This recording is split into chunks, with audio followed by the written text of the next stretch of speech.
اپنے ہی طواف کی فکر نہ کریں اور اپنی ہی نمازوں کی فکر نہ کریں، بلکہ دوسروں سے باہمی ربط ہو ہمارا۔ مسجد نمرہ میں ہونے والا خطبہ ایک بڑی تعداد نہیں سن پاتی۔ یہ خطبہ حجۃ الوداع مسجد نمرہ جا کے سننا نہ واجب ہے، نہ فرض ہے، نہ نفل ہے۔ جس نے کہا 7 چکر لگانے، یہ ایک طواف ہے، ٹھیک ہے، تمہارا دل چاہ رہا ہوگا 8 لگا لو، 10 لگا لو، تھک گا ہوں بس 3 کا چکر ہو جائے، نہیں، جو ہم نے اس کے رنگ میں رنگنا ہے تو پھر اس کی بات ماننی ہے۔ آپ کی جو اصل چیز ہے نا وہ وقوف عرفہ ہے۔ خطبہ آپ کو سمجھنا ہے، چاہے آپ خیمے میں بیٹھ کے سمجھ لیں، مسلمان چاہے انڈونیشیا میں ہو، چاہے فلسطین میں، چاہے لبنان میں، اس کی خوشی میں تم خوش ہو اور اس کی تکلیف کو تم محسوس کرو۔ جب محبت ہوگی تو تڑپ محسوس کریں گے نا۔ فقط جذبہ محبت اور عشق یہ کافی نہیں ہے، ایفرٹس تو تمہیں لگانی ہوں گی۔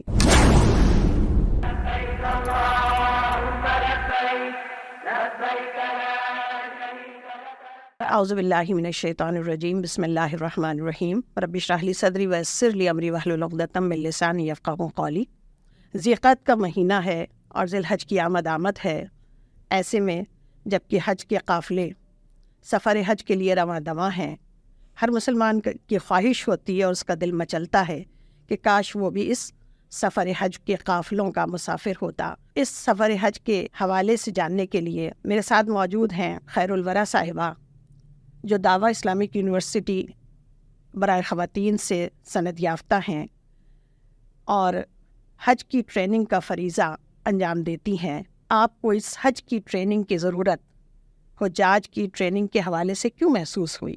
السلام علیکم ورحمۃ اللہ وبرکاتہ۔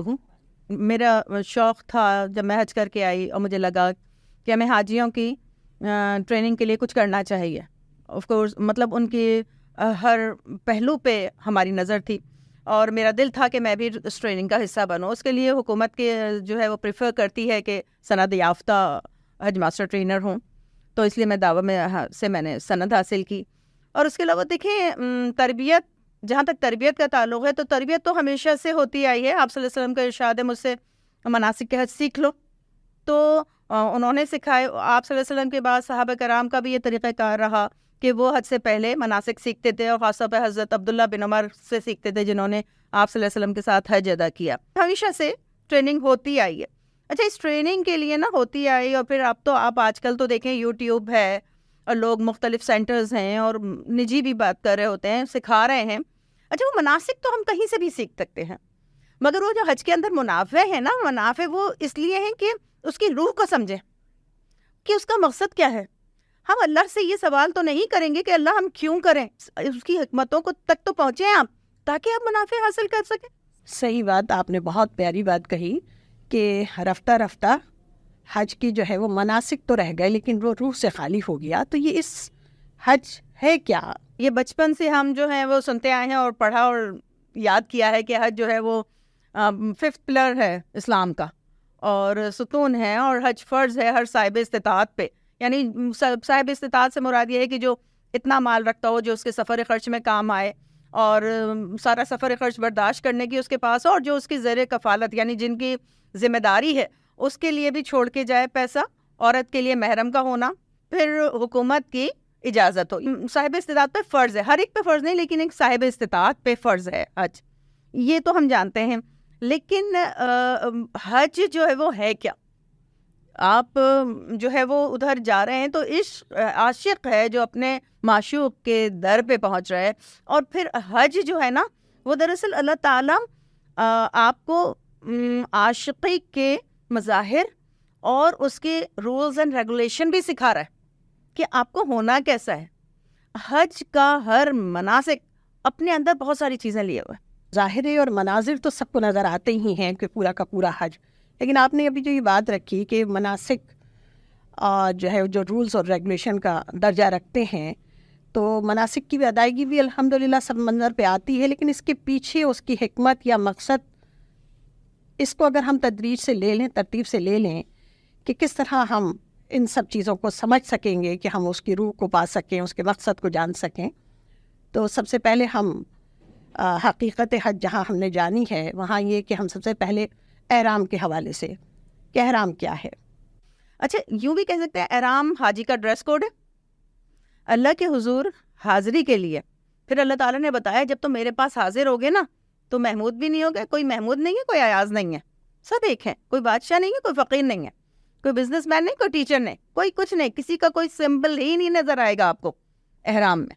احرام مردوں کے لیے 2 بیسلی چادروں کا نام ہے, اور جو خواتین ہیں ان کے لیے سر پہ ایک رومال جو ان کے بالوں کو کور کر دے, اور اس کے ساتھ وہ اپنا پورا جسم ڈھانک لے جس لباس سے جو نہ ان کی زینت کو نمایاں کرے نہ ان کے خد و خال کو نمایاں کرے, تو وہ جو ہے وہ احرام ہے, وہ تو آپ نے پہن لیا.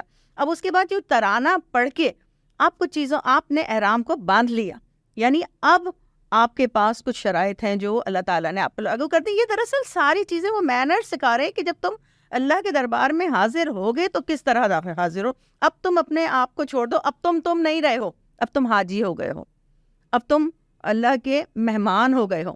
اور مہمان کا پروٹوکول یہ ہے کہ وہ کس لباس میں آئے, وہ کس طرح ہو. تو وہ احرام دراصل حاجی کا ڈریس کوڈ ہے اور آخرت کی یاد ہے کہ جب اللہ کے حضور حاضر ہوں گے. آج دنیا میں بھی جب اس کے گھر میں حاضر ہوتے ہیں سب کچھ چھوڑ دیتے ہیں, کوئی اسٹیٹس نہیں ہے آپ کا کوئی اسٹیٹس نہیں ہے, آپ کا کوئی معیار نہیں ہے, آپ کی کوئی بیوٹی نہیں ہے, آپ اس کے دربار میں حاضر ہو گئے. تو اسی طرح یہ یاد دلاتے ہیں کہ جب اللہ کے دربار میں حاضر ہونا ہوگا تب کچھ بھی نہیں رہ جائے گا, صرف ہم اس کے بندے ہوں گے جنہیں اس کے آگے حاضر ہونا ہے اسی لباس میں. احرام پہننے کے بعد یعنی وہی جو آپ کو ظاہری آپ نے لباس زیبتان کیا, اس کے بعد جو ہے وہ اب آپ نے تلویہ پڑھا. اب تلویہ پڑھ کے اب آپ احرام میں بندھ گئے, یعنی کچھ پابندیاں آپ پہ عائد ہو گئیں. اور یہاں پہ بھی یہ پابندیوں کے ذریعے اللہ تعالیٰ یہ بتا رہا ہے کہ میں جب جس چیز کو منع کروں اس سے رک جاؤ, بس اسٹاپ, اب تمہاری کوئی مرضی نہیں ہے. مجھے خوشبو میں اچھی لگتی لیکن تو تمہاری کوئی مرضی نہیں ہے, اب تو میں خوشبو نہیں لگانی. اللہ کو تو بہت صفائی پسند ہے, اللہ تعالیٰ کو ایسے لوگ پسند ہیں جو پاک صاف ہوں, لیکن اس کو اپنے دربار میں حاضر کیونکہ تمہاری نفی ہونی ہے نا, تو اس کو گردآلود حاجی پسند ہے, جس کے بال پراگندہ ہوں, نہیں بال بنائے وہ, جس کے ناخن بڑے ہوئے ہوں, کچھ نہ کرے وہ, تو اس کو وہ پسند ہے. تو تلبیہ پڑھنے کے ساتھ ہی آپ پہ وہ پابندیاں عائد ہو جاتی ہیں.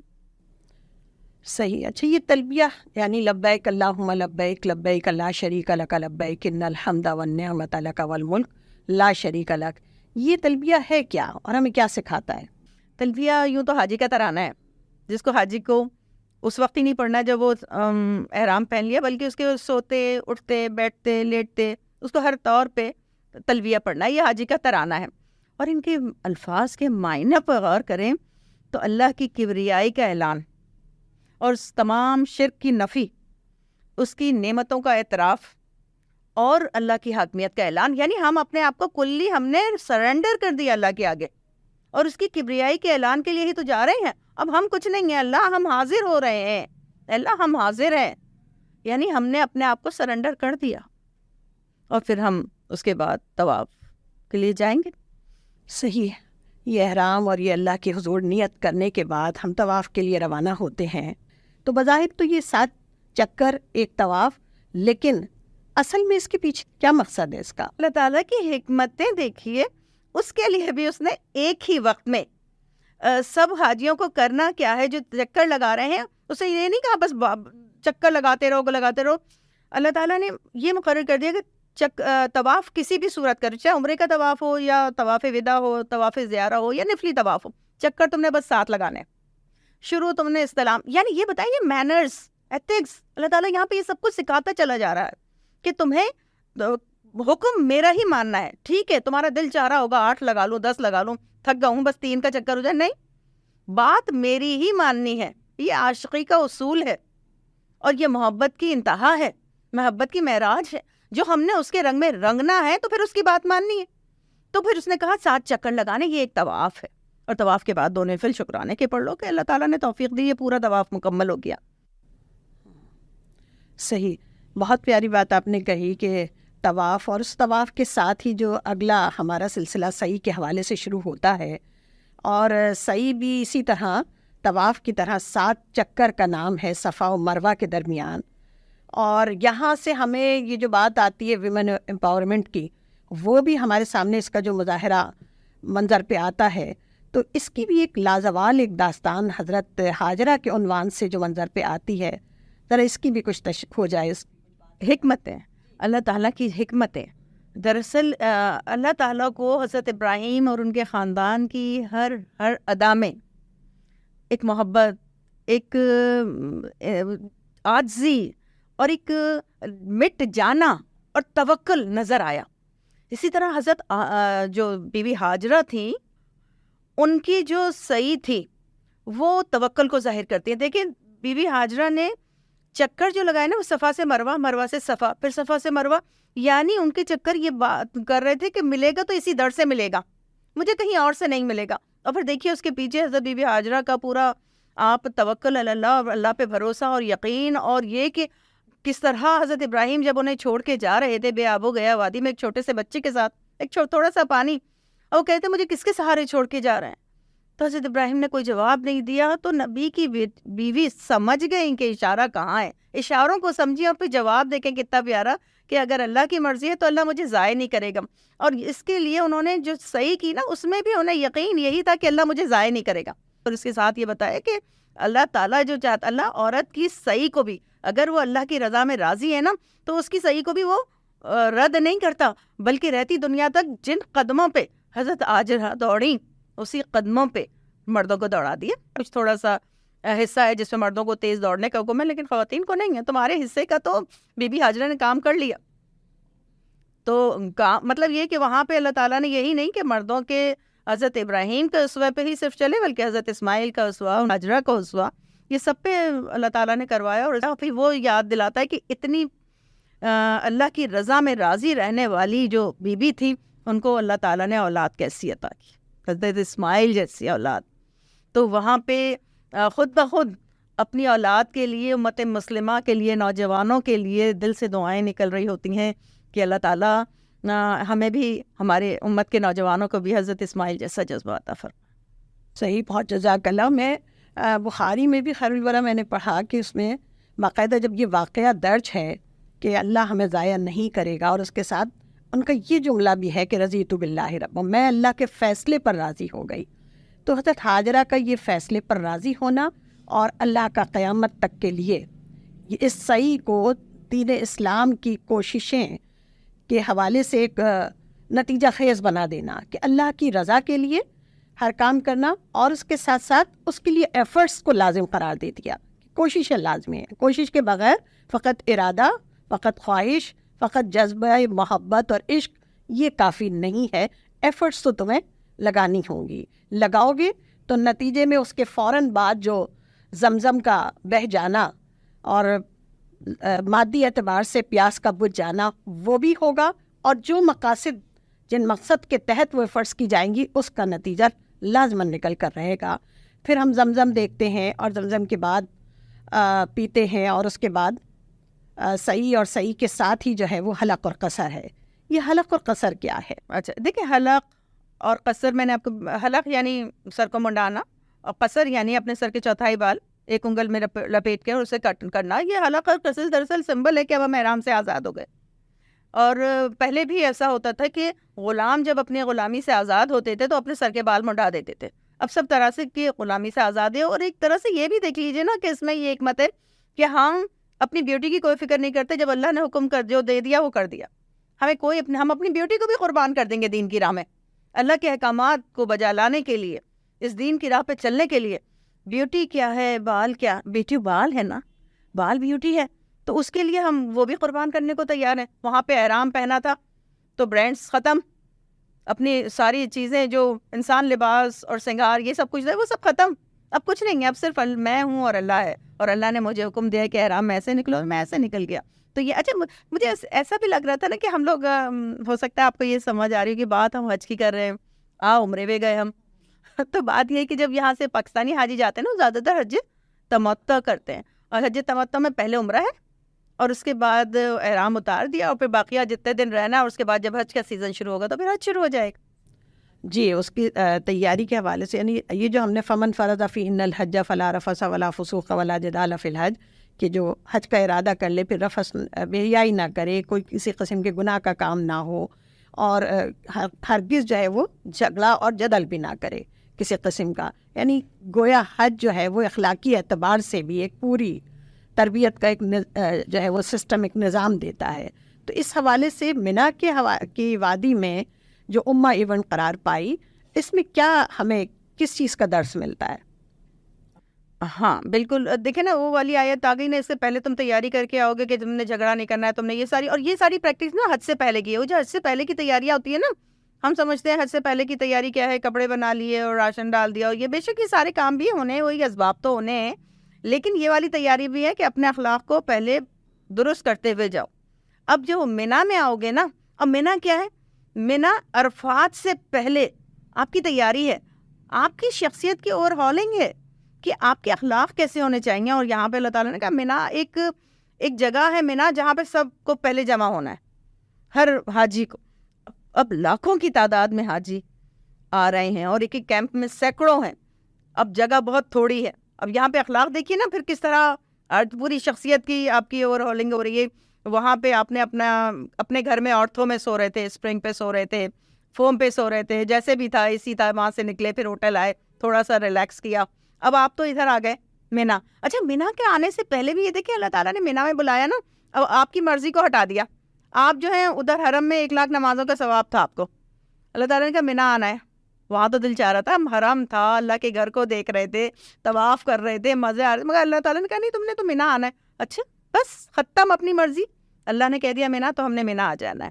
اور مینا میں جیسے آپ نے کہا کہ ایک مسلم ایونٹ ہے اور وہاں پہ تمام امہ جمع ہوتی ہیں, اور وہاں پہ ایک خیمے کے اندر سینکڑوں لوگ ہیں. اب ان کو ایک چھوٹا سا گدا وہاں سے نکال دیا, آپ کے آرتھو فوم ہر گدے سے نکال کے یہاں پہ لے آئے مینا میں, جو 2.5 فٹ سے 6 فٹ تک, 2.5 بائی 6 کا ہوتا ہے شاید, یا 3 بائی 6 کا ہوتا ہے وہ گدا اور چادر, بس آپ کو وہیں رہنا ہے. اچھا وہ جو سارا ساز و سامان لے کے آئے تھے پاکستان سے, اپنے ہوٹل میں رکھا تھا کہ اب ہم 40 دن 25 دن 10 دن جتنے دن بھی رہیں گے آرام سے رہیں گے, سب کچھ تھا. وہاں سے ایک اور بیگ کو مختصر کرو اور آ جاؤ مینا میں, سامان مختصر کرتے جاؤ, کیونکہ تم نے عرفات جانا ہے, عرفات میں دکھانا ہے, تو تم نے سامان کو مختصر کر لو, مینا میں رکھو. مینا میں ٹھیک ہے, مینا میں بھی رہو, تمہیں تو گدا بھی مل رہا ہے مینا میں, ہے نا, تمہیں سونا بھی مل رہا ہے مینا میں, اور کوئی خاص عبادتیں نہیں ہیں ادھر. صرف یہ ہے کہ آپ 5 وقت کی نمازیں پڑھیں گے, ظاہر سی بات ہے, اذکار کریں, اللہ کی کبریائی کا ہر جگہ اعلان کریں, اور سب سے بڑھ کے آپ کو موقع ملتا ہے کہ دین کی دعوت پھیلائیں, بندوں کو مناسک سکھائیں, ان کو اخلاق سکھائیں اپنے عمل سے, اپنے رویے سے. کیونکہ مینا میں دیکھتی ہوں کہ آف کورس باتھ روم چھوٹے ہوتے ہیں, لوگ بہت زیادہ ہوتے ہیں, جگہ نہیں مل رہی ہے, اب پریشان ہو رہے ہیں کہ نہیں ہمیں تو نہانا تھا, ہمیں تو یہ کرنا تھا, اور مجھے پہلے جانا ہے اور اس کو بعد میں جانا ہے, یہ والا. یہاں پہ یہ تربیت ہو رہی ہے, اللہ تعالیٰ تربیت. اب تمہیں سکھانا ہے ایثار. وہ جو طواف تھا نا حقوق اللہ تھا, اور یہاں پہ آ کے حقوق العباد کی پریکٹس کرنی ہے. دین دونوں کا نام ہے, تو یہاں پہ آپ کو ایثار قربانی, اور مینا میں ہو سکتا ہے کھانے کو بھی بہت تھوڑا سا ملے, کوئی بات نہیں. صبر, ایثار, قربانی, اپنی ذات کی نفی, دوسروں کے لیے وہ پسند کرنا جو اپنے لیے پسند کرتے ہو, یہ سب کچھ چیزیں اللہ تعالیٰ وہاں سکھاتا ہے مینا میں. اور پھر اس کے بعد جو ہے وہ تھوڑا سامان, جتنا سامان کم ہوگا زندگی اتنی آسان ہوگی.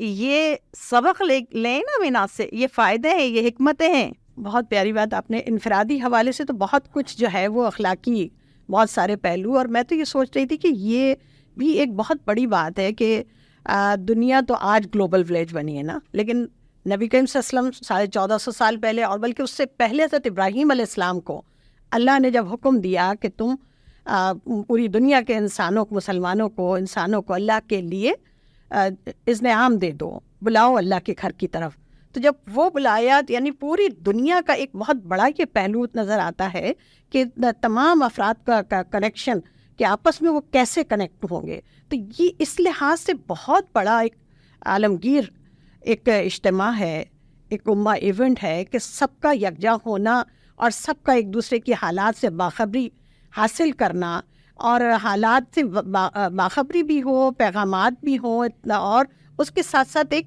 آگے کیا کرنا چاہیے, جو مسائل اور مشکلات آئیں, جو بات آپ نے ابھی کہی نا کہ اسلامی سربراہی کانفرنس بھی گویا ہونی وہیں چاہیے, تاکہ پورے ہر سال امت جن حالات سے گزر رہی ہے اس میں اس کے کرنے کے آگے کے لیے کام کیا ہیں, اور وہ کیسے جو ہے وہ ایک امہ کی حیثیت سے آگے بڑھے.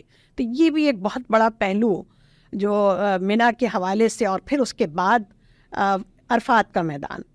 اب الحج عرفہ ہے نا, حج جو ہے وہ دراصل عرفہ کے دن وقوف ہی کا نام ہے. تو یہ یہاں سے کیا میسج ہمیں؟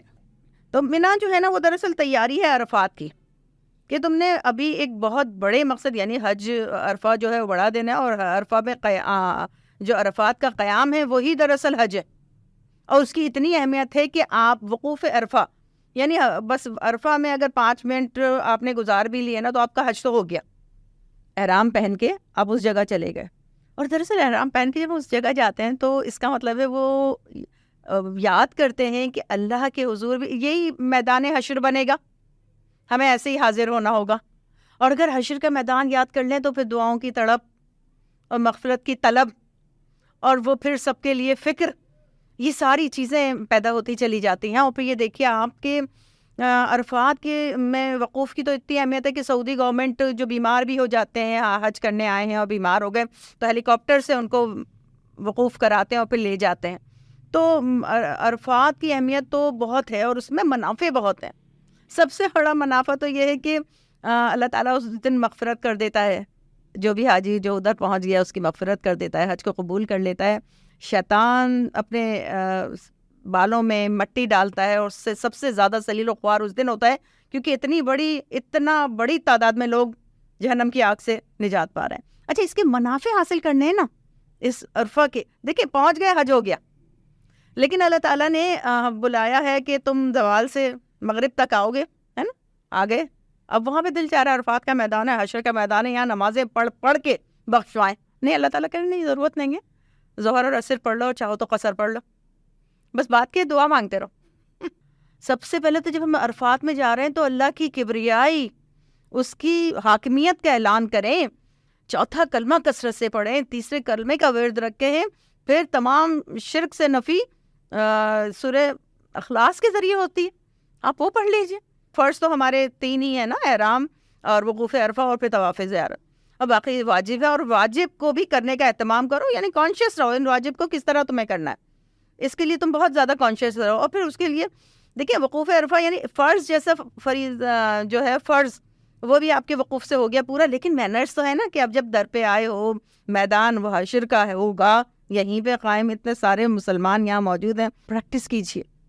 اللہ دربار میں بلا رہا ہے، اس سے پہلے ہم پریکٹس تو کریں نا، اچھی سے دعائیں مانگنی کی، اس کے طریقے سے کیا. نبی کریم صلی اللہ علیہ وسلم جس نے امت کے لیے اتنے احسانات ہیں، ان پہ درود شریف بہت زیادہ پڑھی ہے ادھر بھی جا کے، اور پھر دیکھیے آپ کہاں پہ مغرب پہ نکل جانا ہے، بس مغرب تک رہنا ہے.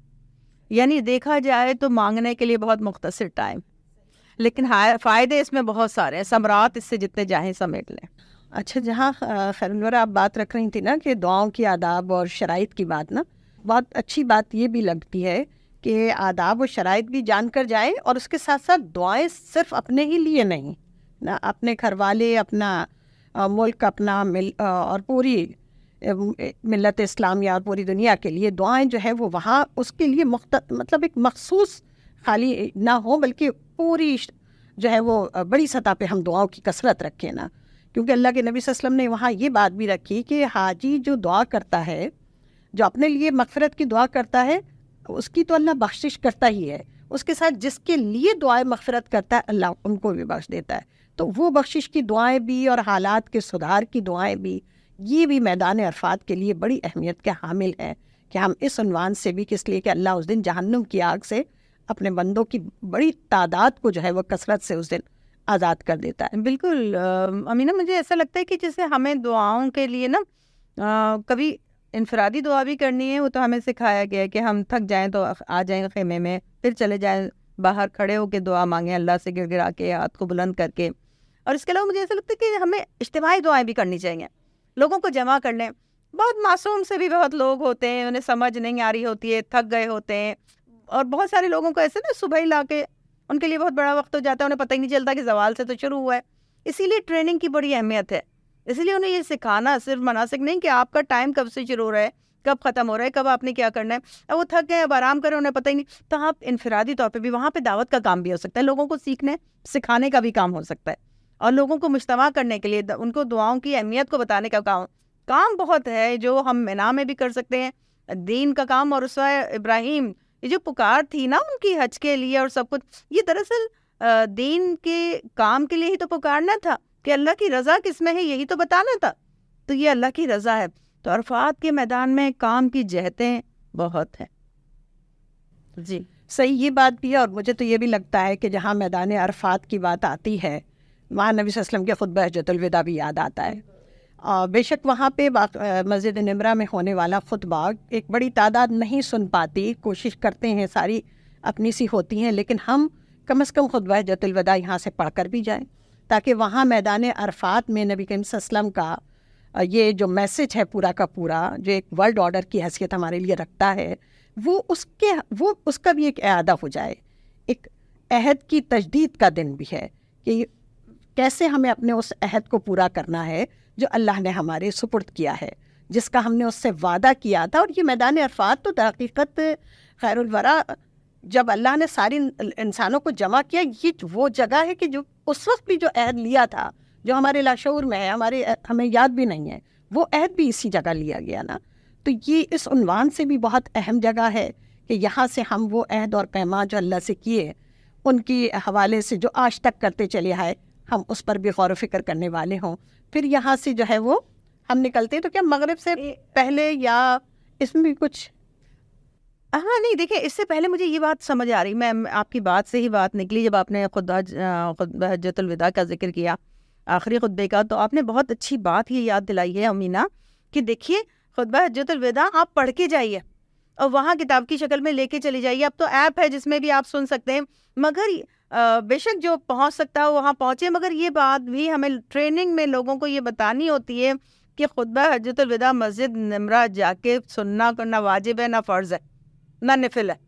وہ جو ہے نا وہ مسنون ضرور ہے، لیکن آپ کی جو اصل چیز ہے نا وہ وقوف عرفہ ہے. اچھا لوگ کوشش یہ کر رہے ہوتے ہیں کہ ہم نمرہ پہنچ جائیں، سخت گرمی ہے، یہ ذہن میں رکھ کے جائیں، یہاں پہ 50 ٹیمپریچر ہو سکتا ہے، آپ جا رہے ہیں، آپ کا ٹائم، بہت لوگ ناراض ہوتے ہیں ٹائم ضائع نہیں ہوتا، ٹائم ضائع ہوتا ہے، یہ تو مانگنے کا دن ہے.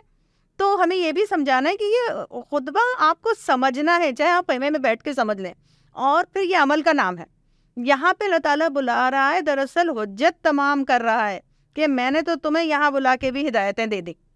اور خطبہ حجۃ الوداع بہت اچھی بات کی طرف آپ نے توجہ دلائی کہ یہ تو چارٹر ہے پورا اسلام کا، اور اس کو تو سمجھنا چاہیے. تو وہاں جا کے سننا، یہ بھی ہمیں لوگوں کو بتانا ہوتا ہے کہ نہیں ہے، اور اس میں آپ جا رہے ہیں، آپ خدا نہ خستہ بے ہوش ہو جائیں کر رہے ہیں، تو وہ جو مانگنے کا وقت تھا وہ آپ کی تیمارداری کا بھی گزر گیا اور آپ نے بھی وہ کھو دیا موقع.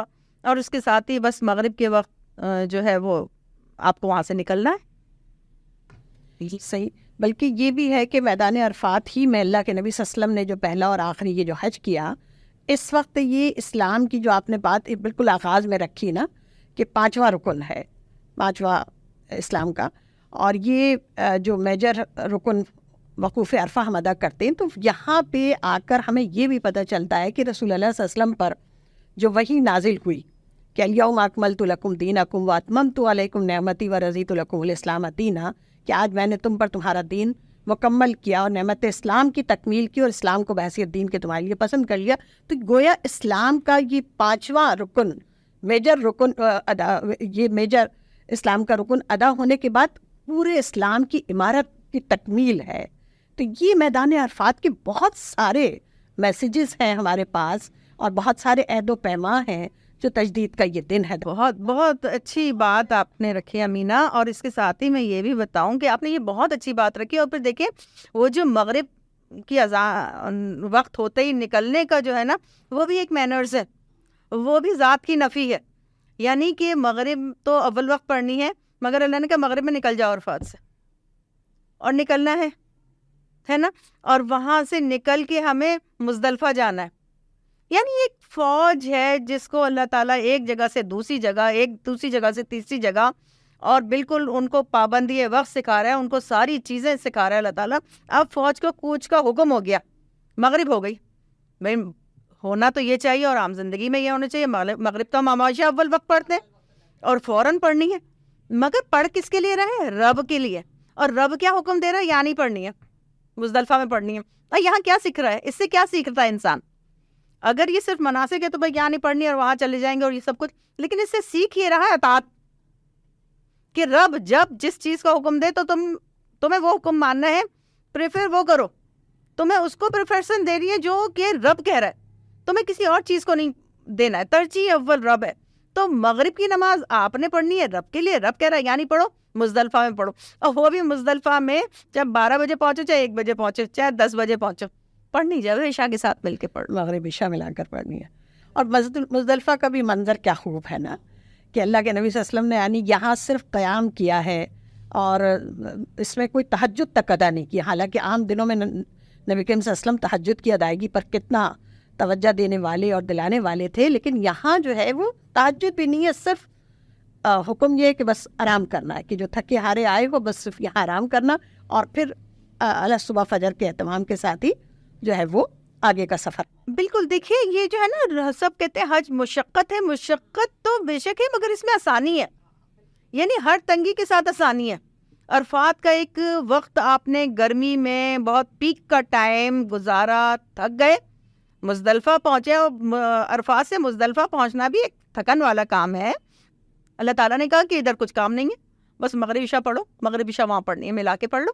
اچھا یہاں پہ بھی دیکھیں، وہاں گدا تھا مینا میں، چٹائی پہ لے آئے، بے وہاں خیمہ تو تھا، یہاں خیمہ بھی نہیں ہے، مرد اور عورتیں ساتھ ہیں، مگر حاجی کو وہ پریکٹس ہو جاتی ہے نا، وہ اللہ کا ڈر، خوف، اس کی خشیت دل میں ایسے کر جاتی ہے، لیکن وہ اس وقت صرف اپنی پڑی ہوتی ہے اور اتنی تھکن ہوتی ہے کہ وہیں پہ چٹائی میں بیٹھ کے سو جاتے ہیں.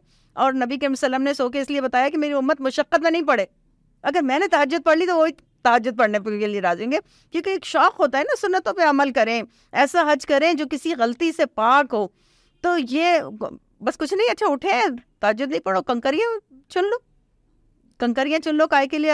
اس کے لیے، جمرات کے لیے بس. اور اول وقت فجر پڑھ کے نکل جانا ہے، یعنی رکنے کا جمود نہیں ہے، کہیں پر بھی جمود نہیں ہے، آپ نے متحرک رہنا ہے. یہ سبق سیکھتے ہیں ہم حج سے، آپ کو لمحہ بلمحہ متحرک رہنا ہے اور اپنے ایمان کی اور اللہ کی رضا کی فکر رکھنی ہے مقدم. ہاں، آپ نے 2 باتیں بہت اہم رکھی، کہ اللہ کی رضا اور اس کے لیے ایفرٹس، تو بہت اہم بات ہے نا، کہ صرف سارے کام ہمارے گویا صرف حج ہی کا ہی نہیں عنوان ہے، بلکہ پوری زندگی میں حج ہمیں یہ سکھا رہا ہے کہ قدم قدم پر اللہ کی مرضی کا معلوم کرنا اور اس کے رنگ میں رنگ جانا، اور بس ویسے ہی کرنا جب جس وقت جس طرح اللہ کہے کہ یہاں کھڑا ہونا ہے تو کھڑے ہو جائیں، یہاں بیٹھنا ہے تو بیٹھ جائیں، سونا ہے تو سو جائیں نا، اور پھر اٹھ کر جو کچھ ادا کرنا ہے. مطلب میدان عرفات میں تو ہم یہ دیکھتے ہیں کہ اللہ کے نبی نے روزہ بھی نہیں رکھا ہے نا، امت کو یہ کہ یہاں صرف جو کرنا ہے وہ یہ.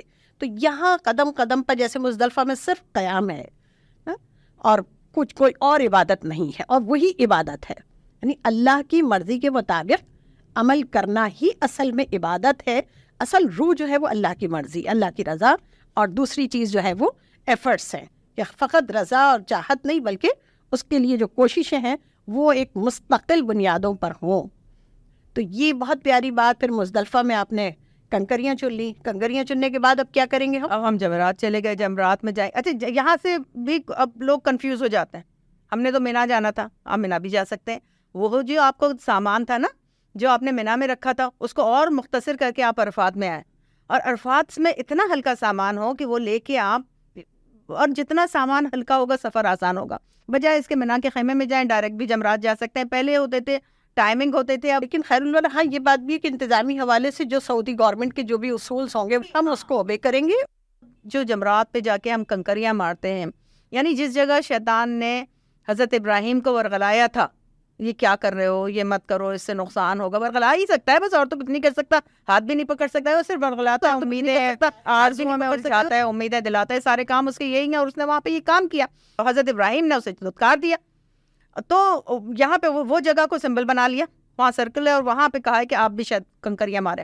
ارے 3 دن اس لیے کا یہ بہت بڑا کام ہے، اور اس کو بالکل نقش کر دینا ہے، دماغ کے اندر یہ بٹھا دینا ہے کہ شیطان ورغلائے گا اور تم نے کنکریاں مارنی ہیں. اچھا نبٹنے کا طریقہ بھی بتا دیا.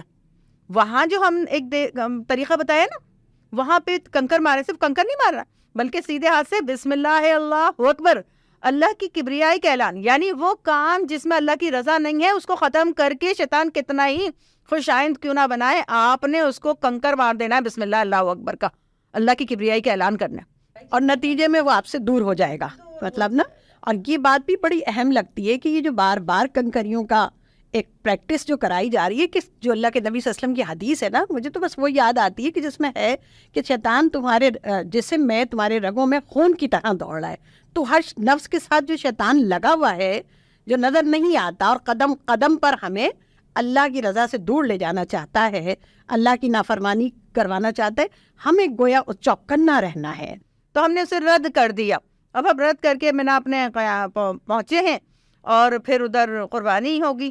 اللہ کہ آپ کی قربانی ہو گئی اور اس کے ساتھ ہی ہم پھر اس کے بعد حلق قصر کرا لیتے ہیں. جب قربانی ہو جاتی ہے تو بال وہی منڈوانا اور وہی پروسیس سارا ہو جاتا ہے اور غلامی سے نکل گئے ہم, اور یہ کام ہم نے کر لیا, وہ اب نکل گئے. اب ہم اپنے عام کپڑوں میں آ گئے اور اس کے بعد ہمارا ایک فرض رہ گیا جو طواف زیارت.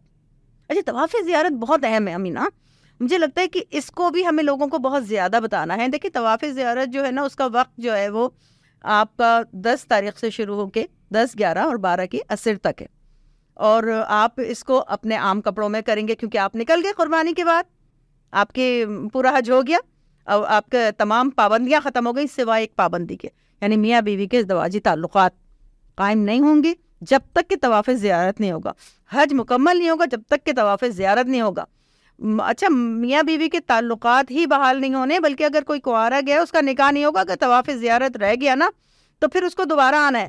اچھا, فرض کا کوئی نعم البدل نہیں ہے, اس کو آپ کو دوبارہ کرنا ہے. طواف جو ہے وہ پاکی کی حالت میں, کیونکہ مسجد میں کر رہے ہیں نا آپ, حرم کے حدود میں مسجد ہے, آپ نہیں جا سکتے, پاکی کی حالت میں ہی آپ نے جانا ہے. اب وہ ایام آ گئے ہمارے کہ جس میں ہم پاک نہیں ہیں خواتین, تو اب وہ کیا کریں, اور طواف زیارت بھی کرنی ہے. تو ان کے لیے بہت پیارا رب ہے, بہت آسانیاں دی ہوئی ہیں, 12 کی قید نہیں ہے. پھر آپ جب پاک ہو تب آپ کر لیں. آپ مینا سے آ بھی گئی اپنے ہوٹل میں, پھر ادھر آ کے کر لیں, کیونکہ آپ احرام تو پہننا نہیں ہے طواف زیارت کے لیے, عام کپڑوں میں کرنا ہے. تو جب پاک ہو جائیں گی تب آپ. تو پھر خیر الورا یہ بھی بڑی آسانی اور سہولت ہے کہ طواف زیارہ بالخصوص خواتین کے جب مخصوص ایام آتے ہیں اور ان کے جو مسائل آتے ہیں, اس میں کوشش کی جاتی ہے کہ فلائٹ اگر کا شیڈیول جو ہے وہ اگر آگے بڑھایا جا سکتا ہے تو اس کو بڑھوا لیا جائے نا.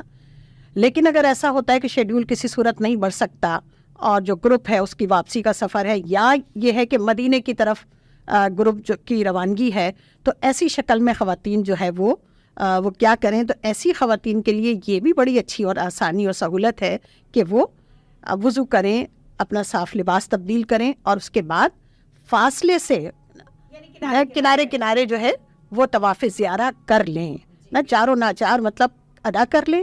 اور اچھی شکل ہے کہ اگر وہ استطاعت رکھتی ہیں تو وہ اس کا دم دے دیں, یا اس کا بدنہ دے دیں, یا کوئی کسی بھی نوعیت کی مطلب ادا کر لیں. یا کچھ نہیں ہو سکتا, بالکل ممکن نہیں ہے, تو استغفار کی کثرت کر کے اللہ سے مغفرت مانگیں. تو اس طرح جو ہے وہ کم از کم اللہ نے یہ سہولت بھی رکھی ہے کہ طواف زیارہ اس صورت میں ادا ہو جائے گا.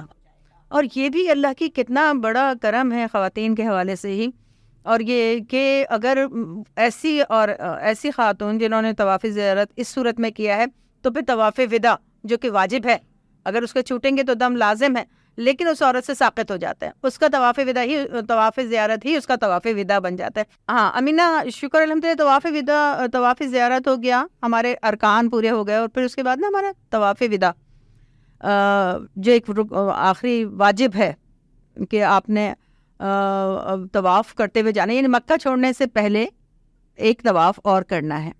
اچھا, یہاں پہ بھی یہ حکمت لگتی ہے اللہ تعالیٰ کی. اللہ تعالیٰ دراصل ان مسلمانوں کو یہ بتاتا ہے کہ تمہارے اخلاق کس حد تک بلند ہونے, مطلب کہیں پہ کچھ چھوڑا نہیں, کوئی جھول نہیں ہے. اب آپ جب رخصت ہو رہے ہیں نا, آپ ایز اے مہمان انٹر ہوئے تھے اور سلام کیا بوسے سے, حجر اسود کے بوسے سے آپ کا طواف شروع ہوا, اور پورا آپ کا وہ پیچھے ہم دیکھیں تو احرام پہنتے ہوئے یہ سب کچھ. اب جا رہے ہیں تو اب مینرز کا کیا تقاضا ہے, اجازت لے کے جائیں, سلام کر کے جائیں, اور پھر کچھ ظاہر سی بات ہے حاجی کی کیفیت طواف وداع کرنا ہے, تو طواف وداع تو سب پہ سوائے جو ایسی عورت جو نہیں کر سکتی ہیں اس نے طواف زیارہ ہی اس کا طواف وداع ہو گیا. لیکن اب جا رہے ہیں تو اللہ سے اجازت طلب کریں گے. اس وقت آتے وقت دل کی تڑپ الگ تھی, طلب تھی, جاتے وقت تڑپ ہے. ظاہر سی بات ہے آنسوؤں کے ہار ہیں جو گلے میں ڈالیں, مگر ایک عہد بھی ہونا چاہیے. طواف وداع کے ساتھ ہی آپ کا حج مکمل ہو گیا اور آپ کا ٹیگ حاجی کا لگ گیا. خواتین کے لیے 2 ٹیگ لگے ہوئے. حضرت عائشہ رضی اللہ تعالیٰ عنہ کے پاس ایک وفد آیا اور جس نے یہ کہا عورتوں کا کہ ہم مرد تو بازی لے گئے، وہ تو جہاد پہ جاتے ہیں، ہم خواتین تو نہیں جا سکتے، اب ہمارا کیا؟ تو حضرت عائشہ رضی اللہ تعالیٰ عنہ نے جب نبی کریم صلی اللہ علیہ وسلم سے سوال کیا تو انہوں نے یہ جواب دیا کہ عورتوں کا حج ان کا جہاد ہے. تو اب ایک مجاہدہ کا بھی ٹیگ آپ کا لگ گیا ہے. تو اب آپ حاجی ہو گئے، تمہاری ذمہ داریاں ہیں. مطلب یہ کہ اللہ تعالیٰ نے آپ کو پوری اوور ہالنگ کر دی ہے، اپنی رضا بتا دی. آپس اپنے گھروں کو جب آنا ہے تو ہر چیز پہ مقدم اللہ کی رضا ہوگی. اب آپ نے اس کی رضا میں راضی، اب آپ نے اس کے رنگ میں رنگنا ہے جو اللہ کو پسند ہے. صبغۃ اللہ، اللہ کے رنگ میں رنگ جاؤ. اب آپ نے زندگی میں جب آ گئے ہیں نا تو اس حج کو قبر تک اپنے ساتھ لے جانے کے لیے وہ مغفرت جو آپ اللہ سے طلب کر کے آئے تھے، اس کے ساتھ اب آپ کا سفر شروع ہوتا ہے. اور یہ سفر جب آسان ہو جائے گا جب آپ نے حج کے مناسک کی تمام روح کو، اس کے مقصد کو، اللہ تعالیٰ کی حکمتوں کو کہ وہ کیا سکھا رہا ہے، اس کو اچھی طرح اپنے اندر جذب کر لیا، تو پھر انشاءاللہ آپ زندگی کے باقی مراحل بھی قیام آخرت تک کے لیے، قبر تک کے لیے وہ آسان ہوتے چلے جائیں. صحیح، بہت پیاری بات اور بہت اچھی پیاری بہت ساری سیر حاصل ہم نے یہ گفتگو کر لی. کوشش کی ہے کہ سفر حج سفر محبت ہے، سفر حج سفر آخرت کی تیاری ہے، سفر حج امت کا ایک ایونٹ ہے کہ جس میں سب ایک ساتھ جمع ہوتے ہیں، اور جمع ہونے کے ساتھ ایک عالمگیر اسلامی برادری کا ایک نمونہ پیش کرتے ہیں، اعلیٰ ترین اخلاق کا نمونہ پیش کرتے ہیں، اور سب متحد ہوتے ہیں اور سب یک رنگ ہوتے ہیں کہ ایک ہی صف میں کھڑے ہو گئے محمود و ایاز، نہ کوئی بندہ رہا نہ بندہ نواز. میں اپنی بہن کا شکریہ ادا کروں گی کہ انہوں نے اپنا وقت نکالا اس قیمتی موضوع پر بات کرنے کے لیے. جزاک اللہ کہ آپ نے بھی اتنے اہم موضوع پہ ہم نے گفتگو رکھی. اللہ تعالیٰ اس گفتگو کو ہمارے لیے توشہ آخرت بنائے اور ہمیں اپنے حج کو قبر تک محفوظ کرنے کی توفیق عطا فرمائے. اللہ تعالیٰ سب سے پہلے تو ہمیں حج مبرور یعنی گناہوں سے پاک حج، غلطیوں سے مبرہ حج ادا کرنے کی توفیق عطا فرمائے، اور اس حج کو ہم تا عمر اپنے ساتھ رکھیں اور اس حاجی کے ٹیگ کو ہم لاج رکھنے والے ہوں. اچھا، اس کے ساتھ ہی جو ناظرین ہمارے اس پوڈ کاسٹ کو دیکھ رہے ہیں، اگر ان کے کوئی سوالات ہوں اس پورے پوڈ کاسٹ کے حوالے سے تو ہمارے کمنٹ باکس میں ارسال کر دیں، ہم انشاءاللہ اس کے جوابات آپ کو ضرور دیں گے. جزاک اللہ.